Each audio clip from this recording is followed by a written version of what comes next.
ये कहानी है यामिनी की, जिसे औलाद न होने के कारण समाज ने हर दिन तानों से मार डाला। माँ बनने की चाह में उसने अंधेरे का हाथ पकड़ लिया। कुछ गलत फैसले सिर्फ जिंदगी नहीं बदलते, बल्कि इंसान की आत्मा तक छीन लेते हैं। और यहीं से शुरू होती है धोखे और काले जादू की एक खौफनाक कहानी। ओ यामिनी, जल्दी करो, देखो कितनी देर हो गई है, धूप भी निकल आई है। क्या करने लगी हो तुम? बस आ रही हूँ, अभी आई। समय पर नहीं निकलेंगे तो बकरियों को अच्छा चारा भी नहीं मिलेगा, पता है ना तुम्हें? ये भी कर लो, वो भी कर लो, बस लगी रहती हो। चलो अब जल्दी चलो। कुछ ही देर में दोनों गांव की कच्ची सड़क पर चल पड़े। बकरियों की घंटियों की आवाज हवा में गूंज रही थी। तभी अचानक सामने से उनकी पड़ोसन शीतल आती दिखाई दी। अरे यामिनी, कैसी हो? ठीक हूँ भाभी, आप बताइए। ए यामिनी, सुनो, तुम भाभी से बात करो, मैं बकरियां लेकर आगे जा रहा हूँ। ठीक है, तुम जाओ, मैं अभी आती हूँ। हुर्र, चलो चलो आगे चलो। हाँ हाँ जल्दी, हुर्र, चल चल आगे बढ़। दीपक बकरियों को हाँकते हुए आगे बढ़ गया और यामिनी वहीं शीतल के साथ खड़ी रह गई। यामिनी, एक बात बताओ, तुमने बकरियां चराने का काम कब से शुरू कर दिया? बस भाभी, घर में खाली रहती थी तो दीपक के साथ आ जाती हूँ। तभी सामने से रेखा वहां से गुजरती हुई दिखाई दी। अरे अरे मेरी प्यारे बच्चे, क्या हुआ तुम्हें? अरे मेरे लाल, क्या हुआ तुम्हें? क्यों रो रहे हो? मेरे बच्चे से दूर रहो। खुद की औलाद नहीं है तो दूसरों के बच्चों पर नजर मत डालो, बकरियां ही चराओ। रेखा, अब बस कर, ज्यादा जुबान मत चलाओ, समझी? अगर दोबारा बोली ना तो तेरी सास को सब बता दूंगी, वरना अभी तेरी सास को बुला दूंगी। क्या चुप रहे हो? ये बाज औरत मेरी औलाद पर नजर डाल रही है, देख नहीं रही हो? ये मेरे बच्चे पर अपना काला साया डाल रही है। नहीं भाभी, आप गलत सोच रही हो, मैं ऐसा कुछ नहीं कर रही। बस करो, अपनी औकात में रहो। बस रेखा, अब चुप रहो। समाज में एक औरत के लिए मां न बन पाना सबसे बड़ा अपराध माना जाता है। यामिनी बहुत रोती है। उसकी आंखों से आंसू रुकने का नाम नहीं लेते और वो मन ही मन कहती है, मैंने क्या बिगाड़ा है भगवान? क्या मां बनना इतना जरूरी है कि बिना इसके मेरी कोई पहचान ही नहीं? घर के तानों, समाज की बातें और रिश्तेदारों के सवालों ने उसके दिल को अंदर से तोड़ दिया था। तभी शीतल धीरे से कहती है, अगर सच में बच्चा चाहती हो तो एक तरीका है, आज रात मेरे साथ शमशान चलना होगा। मां बनने की चाह में यामिनी कुछ भी करने को तैयार थी, इसलिए उसने शीतल की बात मान ली और हामी भर दी। जब आधी रात हुई और दीपक गहरी नींद में सो गया, यामिनी दबे पांव घर से बाहर निकल आई। शीतल पहले से उसका इंतजार कर रही थी और फिर दोनों काले शमशान की ओर चल पड़ी। कालिका, गांव से दूर रहने वाली एक रहस्यमयी औरत, जिसे लोग इंसान नहीं बल्कि अपशकुन कहते थे। कहा जाता था कि जिसने भी कालिका का दरवाजा खटखटाया वो अपनी जिंदगी पहले जैसा कभी नहीं जी पाया। तो आखिरकार माँ बनने की चाह तुम्हें मेरे दरवाजे तक ले आई। आपको कैसे पता कालिका जी? ऐसे ही लोग मुझे काले जादू की रानी नहीं कहते। मेरे पास तंत्र विद्या की ऐसी शक्ति है जो किस्मत तक बदल सकती है। कालिका के पूछने पर यामिनी उसे अपनी पूरी कहानी सुना देती है। सब कुछ सुनने के बाद कालिका की आंखों में एक अजीब सी चमक आ जाती है और फिर वो धीमी खौफनाक आवाज में कहती है, ठीक है, मैंने तुम्हारी फरियाद सुन ली। अब जाओ, बहुत जल्द तुम्हारी इच्छा पूरी होगी। यामिनी कालिका को धन्यवाद कहते हुए वहां से जाने लगी। तभी उसकी नजर कालिका के पास बैठे एक सफेद खरगोश पर पड़ी। खरगोश की आंखें अजीब तरह से चमक रही थी, जैसे वो यामिनी को देख रहा हो। यामिनी एक पल के लिए रुक गई, फिर बिना कुछ कहे उसी खरगोश को देखते हुए वहां से चली गई। अगली सुबह यामिनी दीपक से बात कर रही थी। आप समझते क्यों नहीं मुझे कितना दर्द होता है? मैं भी माँ बनना चाहती हूँ। मुझे हर दिन लोगों के ताने सुनने पड़ते हैं। यामिनी, तुम लोगों की बातों पर ध्यान मत दिया करो, उनका काम ही है बोलना। तुम सब्र रखो, कितनी बार समझाया है तुम्हें। परेशान मत हो, ऊपर वाले के यहाँ देर है, अंधेर नहीं। आज तुम घर पर आराम करो, मैं अकेले ही बकरियां लेकर चला जाता हूँ। दीपक बकरियों को लेकर जंगल की ओर निकल जाता है। खेतों और घने जंगल के बीच एक पुराने पेड़ के पीछे कालिका छुपकर खड़ी थी। उसकी नज़र लगातार दीपक पर थी। वो उसका इंतजार कर रही थी ताकि उसकी किसी चीज पर जादू कर सके और अपने खतरनाक इरादे को पूरा कर सके। कहाँ मर गया है ये यामिनी का पति? हाँ, वो रहा। अरे कोई है, मेरी मदद करो, कोई मेरी मदद करो, बचाओ, कोई है यहाँ, मुझे बहुत दर्द हो रहा है। अरे आपको क्या हो गया? आप रो क्यों रही हैं? और आप यहाँ जंगल में नहीं लग रही हैं। मैंने आपको पहले कभी नहीं देखा। आप ठीक तो है ना?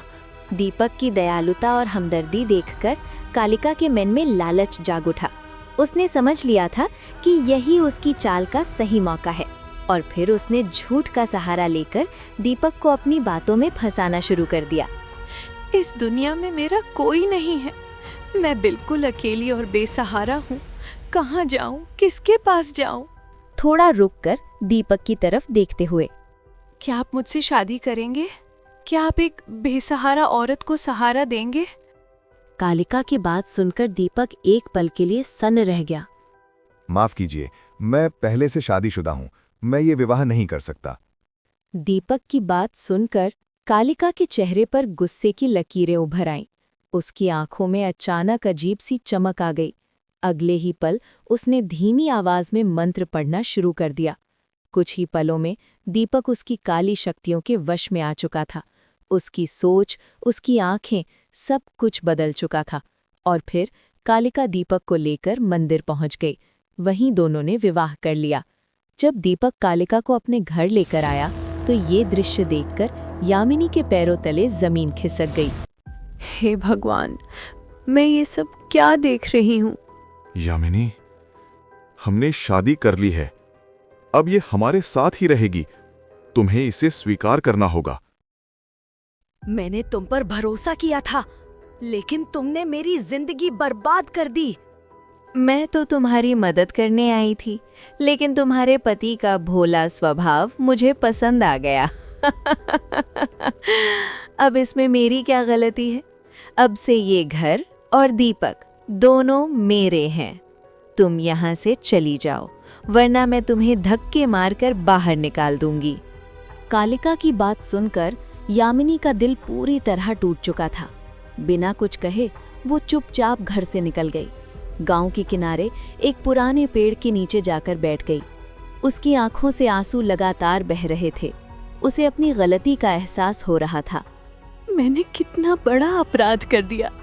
अगर मैं कालिका के पास न जाती तो आज मेरी जिंदगी बर्बाद न होती। अब मैं कहाँ जाऊं? मेरा कोई सहारा नहीं बचा। यामिनी की ये बातें पास ही खड़े एक साधु बाबा सुन रहे थे। साधु बाबा धीरे धीरे उसके पास आए। बेटी, तुम क्यों रो रही हो? साधु बाबा के पूछने पर यामिनी फूट फूट कर रो पड़ी और उसने अपनी पूरी कहानी उन्हें सुना दी। सारी बात सुनकर साधु बाबा कुछ देर तक सोचते रहे, फिर गंभीर आवाज में बोले, बेटी, उस औरत ने काली विद्या का सहारा लिया है, लेकिन हर काली शक्ति का भी एक अंत होता है। फिर साधु बाबा ने यामिनी को एक उपाय बताया, जिसे सुनकर यामिनी की आंखों में उम्मीद की एक नई चमक आ गई। साधु बाबा की बात सुनकर यामिनी उठ खड़ी हुई। अब उसके कदमों में डर नहीं, बल्कि एक नया हौसला था। और फिर वो वापस अपने घर की ओर चल पड़ी।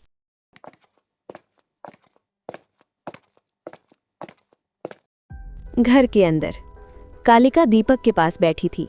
कालिका घमंड से, देखा दीपक, मैंने कहा था ना, ये घर अब मेरा है। दीपक अब पूरी तरह कालिका के जादू के वश में था। वो कालिका की हर बात मानता था, बिना सवाल किए, बिना सोचे। तभी अचानक यामिनी वहां आ जाती है। उसे देखते ही कालिका गुस्से से आग बबूला हो जाती है। ओह, तो तुम वापस आ गई। कालिका, मुझे इस घर में रहने दो। मैं कहाँ जाऊंगी? मेरा कोई नहीं है। तुम जो काम कहोगी मैं सब करूंगी। अगर इस घर में रहना है तो अपनी जुबान बंद रखनी होगी। जो कहा जाए वही करना होगा। एक शब्द भी बोली तो इस घर से हमेशा के लिए बाहर कर दूंगी। रात का सन्नाटा था। सब सो चुके थे, लेकिन कालिका जाग रही थी। वो चुपके से बाहर निकली और सफेद खरगोश के पास पहुंच गई। यामिनी वापस आ गई है। मुझे कुछ ठीक नहीं लग रहा। तुम उससे दूर रहना। उसे ये नहीं पता चलना चाहिए कि मेरी जान तुम्हारे अंदर है। ये बात हमेशा एक राज ही रहनी चाहिए। अगर ये राज खुल गया तो सब खत्म हो जाएगा। याद रखो कालिका, तुम्हारी जान मुझसे जुड़ी है। अगर मैं खत्म हुआ तो तुम भी नहीं बचोगी। कालिका और खरगोश की बातें पीछे छुपकर खड़ी यामिनी सुन रही थी और अब उसे सब समझ में आ चुका था। बाबा ने सच कहा था, इस अघोरी की जान इस सफेद खरगोश में छिपी हुई है। अगली सुबह यामिनी चुपचाप घर से निकलती है। जंगल की तरफ उसके कदम बढ़ते हैं। एक झटके में वो खरगोश को पकड़ लेती है और बिना रुके सीधे साधु बाबा के पास चली जाती है।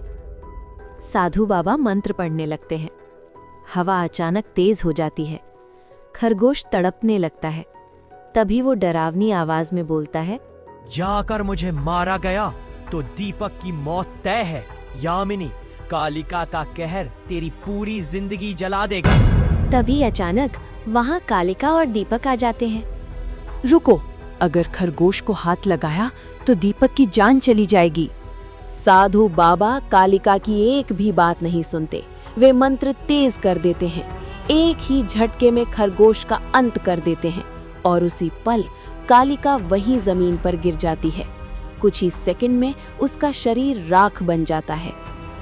बहुत बहुत धन्यवाद बाबा, आपकी वजह से मेरा घर फिर से बच गया। तूने बहुत कष्ट सहा है बेटी, अब तुझे मातृत्व का सुख जरूर मिलेगा।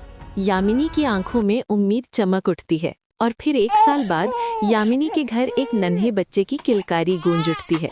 घर में फिर से खुशियों की रोशनी फैल जाती है।